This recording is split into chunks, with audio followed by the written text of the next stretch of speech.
Hi guys, welcome to my channel. I am so glad to do this. I don't have time to record a video like this, so it's also my phone. That's how come I have a lot of shorts or reels. So welcome to my formal video. Please, if you haven't subscribed to this channel, do me a favor and subscribe. I'm here to talk about an interesting topic, and I believe you all need it as long as you want to relocate to Canada, or even if you are already here, you are new, you are you've been here for 10 years, 5 years, it all doesn't matter. We all need information to survive. And so today's topic is about how to contact Immigration Canada, Ircc, Immigration, Refugees and Citizenship Canada. Now, these people are so hard to contact because, of course, the protocols and the procedures you have to go through to get to them, even when you are inside Canada, is frustrating. About 2 weeks ago, I had to call them, and it took about 45 minutes to be on the wait line. And then finally, someone talked to me. But on a normal basis, you will call these people and call them to no avail. So this is a very simple way to contact them. It is on their website. If you don't believe me and you want to be a little curious, to check and verify what I'm saying, please check cic.gc.ca or IRCC web form. You can put that search, these search words in the search button on Google, Bing, anywhere you find it useful, and then know how it goes. So now, assuming that you have applied to come to Canada, but it's been a while, you haven't heard from IRCC, you don't know how your application is doing, you are wondering, you are confused, you are exhausted, you are nervous and anxious. Now, this is a good way to get to them, because I believe if you are out of Canada, it is more stressful to contact them. And so, create a web form. A web form is the fastest way, the most reliable way, and the most easiest way to contact Immigration, Refugees, Citizenship Canada, IRCC. This is because they respond to you in no matter of time. In about 5 days, you can hear from them. Sometimes the next day after your inquiry, they email you and tell you how it is going. If they have responded, if they have received your inquiry or not, they will also let you know. If there is any other information that you need to put or add to your inquiry, they will let you know.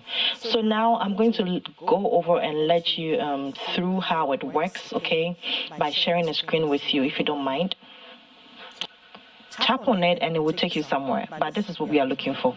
This is the official website, cic.gc.ca. So press on IRCC web form.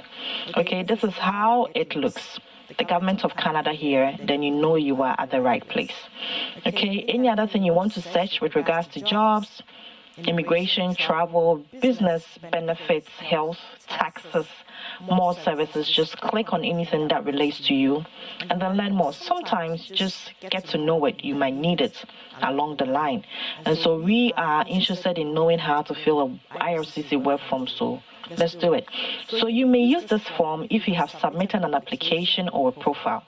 If you haven't submitted an application yet, this form doesn't permit you to use it.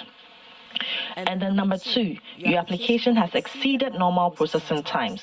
So this answers questions I get a lot about, what do I do? It's been 3 months, it's been 4 months, my application deadline is over.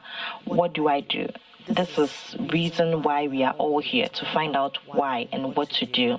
And then number 3, you wish to report important changes like contact information, births, deaths, marriages, divorces, adoptions, changes in employment, withdrawal of your application, refund, or urgent request.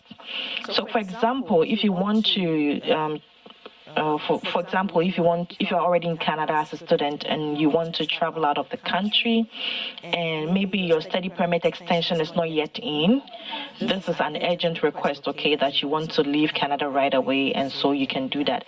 If you just came into Canada as a permanent resident and you want to find out how your processing time is going to work out for you to get your PR card, you can also use this web form, okay? And any other general information concerning your application.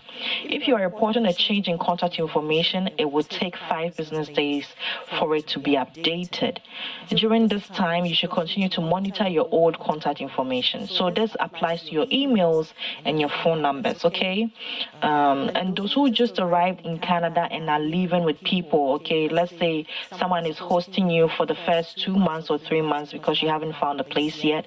I know you put that person's house address or home address on your application or anything of that sort. You have to let immigration know that you have moved from your old place to a new place, and then you have to update your recent contact information or your residential address to them so that they don't mail letters to your old house or residence, okay?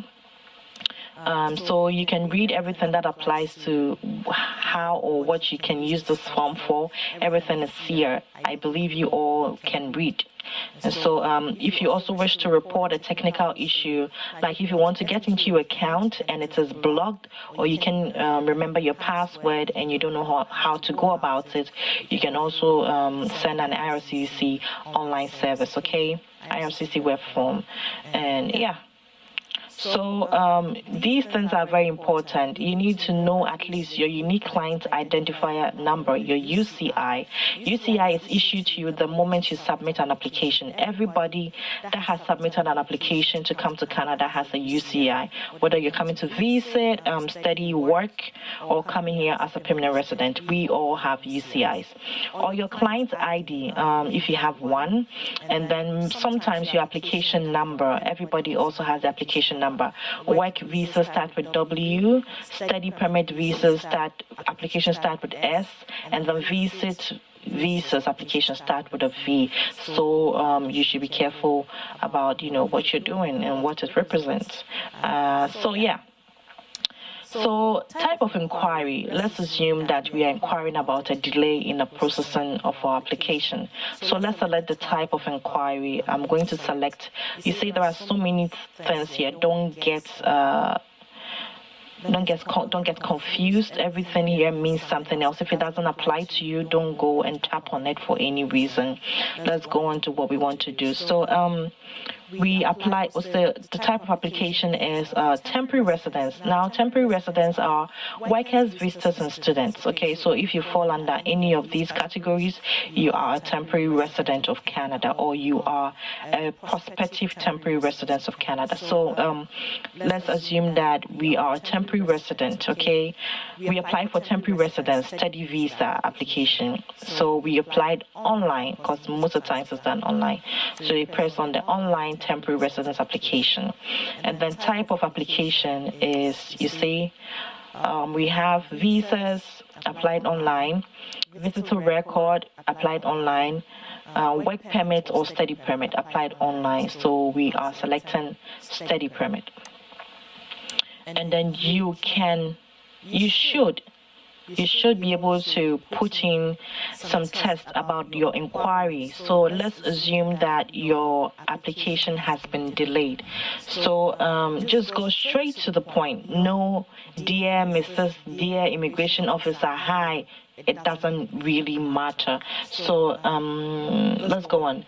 My application, let me just be formal here, okay? For politeness sake. My application has exceeded the normal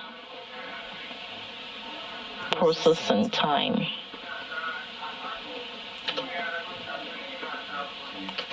I'd like to know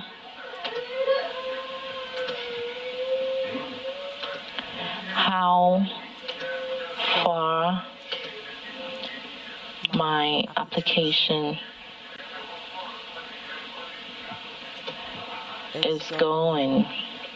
or I'd like to know. You can put in anything. So this is just, for you to know what you have to say. It has to be very direct and simple. You can decide to put your full name as part of it, but I'll show you where you can put all that. You don't have to put in a lot of details. So let's say, like I told you, if you're inquiring about a delay in your application, you say, my application has exceeded the normal processing time. I'd like to know how far my application is going and all that. Or your school has resumed, but yet you haven't received an approved visa. You can say, my school has started. I'd like to know the way forward since I haven't received a visa or an approval yet. Then it goes on and on. Okay, it depends on why you want to submit an inquiry. So you have about 1,397 characters. That means you can see a lot here, but let's just be direct so that our case will be attended to immediately. So applicant information. So your family name. I don't want to show this. So your family name can be Mensa, okay? And then your given name or names. Your given name can be anything, okay?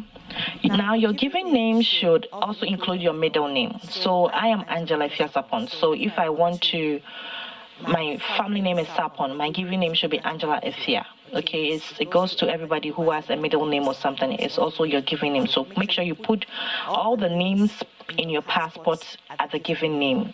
And then you put your family name, which is your surname, in that box. We go to the email address. You see there is no asterisk because it is not a mandatory requirement.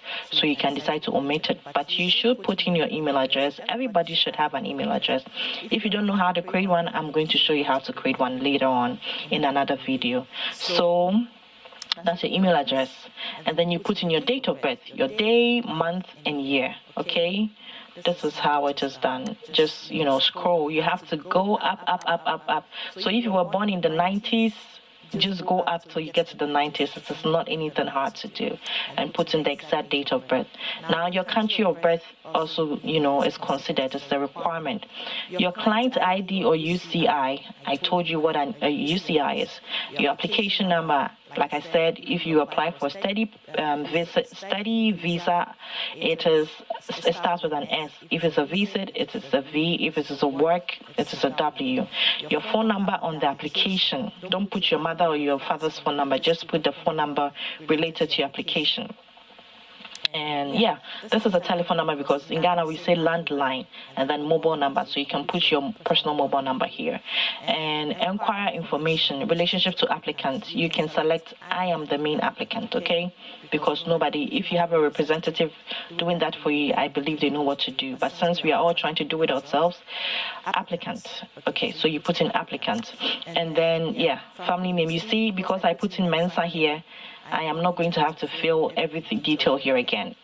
And you click on I agree, okay? And then you click on next. When you click on next, it will show you everything that you were able to put on. It also says that after you click on next, you will have the opportunity to upload your documents. Okay, so if, for instance, you have a supporting document, like I said, you just recently got married. After you submitted your application, you can put your marriage certificate on. The way you can upload it is that you can use your phone, put it at a very flat surface, maybe a white background or somewhere that is very flat and clear, and then take a picture with your phone. Save it on your phone, and then if you want to upload it, you can send it to your desktop like I am doing on my desktop, or you can just do it on your phone, upload it on your phone, and then they will add a document to support your application. I don't have any reason to put in any details here because I'd have to put my details and I don't want to show you guys my details. It's very confidential. So this is what you need to do. You press on the next. You press on the next, and then it will take you to the next place, which will show you everything that you've been able to do here so that you verify and review if that is what you want to submit. You upload the necessary documents and then you submit. If I press on next, it's not going to have to go through because it will give me errors. I haven't done this, I haven't done that, and all that. So let's assume that, I don't want to do it. That's all. And then you just press here and you are good to go and you submit it. Immediately you submit it, they would send you an email saying they've received your inquiry and they are working to process it. You will hear from them in the next 5 business days or 10 business days, depending on the kind of inquiry you put in. And so you have to just consistently visit your email and check if there's an update. If they finally receive it and add it to your application, they will send you an email stating that your application has been received or your inquiry has been received and it has been added. Your supporting documents have been added to your application for the immigration officer to review, and that is it. That is all you have to do. So, it is not a hassle. Don't be scared. This is not anything criminal. Some people are just so scared to do all these things. I understand, but this is your right to know, and so that is all I have for you today. I believe you've learned something. If you have, please subscribe to my channel. And let's get to at least 1,000 subscribers. I'll be so happy. Thank you all. Bye.